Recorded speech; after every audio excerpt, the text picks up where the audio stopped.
Taraweeh prayer, Qiyamul Layl, during Ramadan is similar to Tahajjud prayer. It's the same thing. Okay? And the masnoon number of rak'ah in Taraweeh prayers is 8. However, there is no limit to the number of nawafil. Okay? So there's no limit. You can pray 8, you can pray 10, you can pray 20. Okay? There's no limit. We learn from a hadith that Aisha radhiyallahu anha was asked, كيف كانت صلاة رسول الله صلى الله عليه وسلم في رمضان? How was the prayer of the Prophet صلى الله عليه وسلم in the month of Ramadan? So she replied, ما كان يزيد في رمضان ولا في غيره على 11 ركعة. That he would pray 11 rak'ah in Ramadan and also otherwise. Throughout the year, in Ramadan and also otherwise, the Prophet ﷺ would pray a total of 11 rak'ah. How? That yusalli arba'an. He would pray 4 rak'ah. فَلَا تَسْأَلْ عَنْ حُسْنِهِنَّ وَطُولِهِنَّ. Do not even ask about their beauty and their length. Meaning they were so beautiful and so long. How many rak'ah? 4. Then it's as though he would take a break and then ثُمَّ يُصَلِّي أَرْبَعًا. Then he would pray another 4. فَلَا تَسْأَلْ عَنْ حُسْنِهِنَّ وَطُولِهِنَّ. And don't even ask about their beauty and their length. ثُمَّ يُصَلِّي ثَلَاثًا. And then after those 8, he would pray 3. What are those 3? Witr. And witr can be 1, 3, even 5. Okay? And the Prophet ﷺ, he would recite Suratul A'la in the third last, Suratul Kafirun in the second last, and Suratul Ikhlas in the last rak'ah of the witr prayer.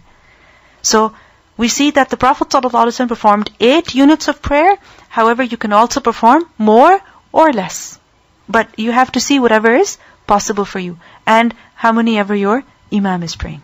Okay? If they're praying 8, you don't have to go home and make 12 up yourself. No. Remember, there's no minimum maximum. If they're praying 20, you don't have to leave after 8.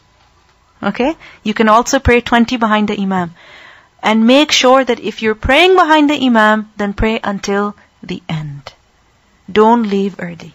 How much time will you save? 10 minutes? 20 minutes? Half an hour maybe? It's okay, make up for it afterwards. But don't leave until the imam is done.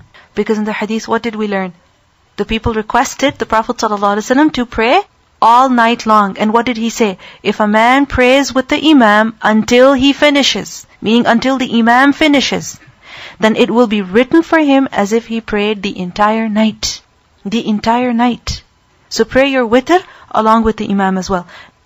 Then we see that the Prophet ﷺ, he led the Taraweeh prayer in congregation with the companions for 3 nights only. Based on the hadith that I mentioned to you, it was not his regular habit that every day he would lead them in Taraweeh prayers. So, it is best that you go and pray behind the imam. But if you don't have that chance, if it is too difficult for you, you can pray by yourself. Now your question, what should I read? I don't know the whole Quran by heart. You can read from the Mus'haf. There's a hadith in Sahih Bukhari in which we learn, كانت عائشة رضي الله عنها يأمها عبدها ذكوان من المصحف. The slave of Aisha رضي الله عنها, named Dhakwan, used to lead the prayer by looking into the Mus'haf. Meaning he would read from the Mus'haf and lead the people in prayer. So if you do not know the Quran by heart, if you have not memorized it yourself, then what should you do? Open up the Mus'haf and read from it.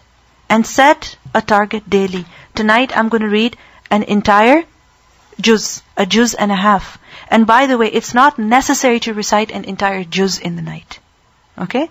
So for example, you go to the masjid, the imam recites, let's say, 2/3 of a juz. Okay? So you don't have to come home and recite the remaining juz. No. Because the distribution of juz, it came much later after the Prophet ﷺ. Okay? This is just for the convenience of breaking it up into 30 sections. Okay? So you can do more, you can do less. It's not a must.